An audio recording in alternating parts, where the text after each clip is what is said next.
আপনি কি কল্পনা করতে পারেন একটা নদী যা বয়ে চলেছে জলের নিচে? না, এটা কোনো কল্পবিজ্ঞান নয়, এটা সেনোতে অ্যাঞ্জেলিটা, মেক্সিকোর গভীর জঙ্গলে লুকিয়ে থাকা এক জলের গুহা। সেখানকার জলে ডুব দিলেই আপনি দেখবেন আরও একটা নদী জলের নিচেই বয়ে চলেছে। কিন্তু এটা কি সত্যি নদী?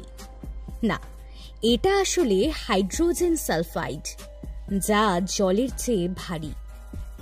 জলের নিচে জমে গিয়ে তৈরি করেছে ঘন কুয়াশার মতো একটা স্তর, যা দেখতে অবিকল নদীর মতো।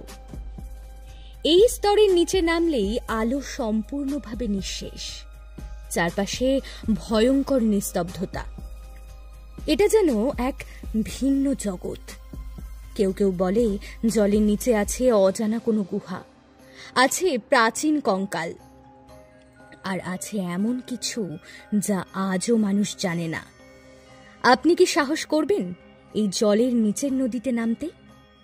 নিচে কমেন্টে জানাতে ভুলবেন না। আর আরও এরকম রহস্য রোমাঞ্চকর ভিডিও পেতে সাবস্ক্রাইব করুন আমাদের এই চ্যানেলটিকে। ধন্যবাদ।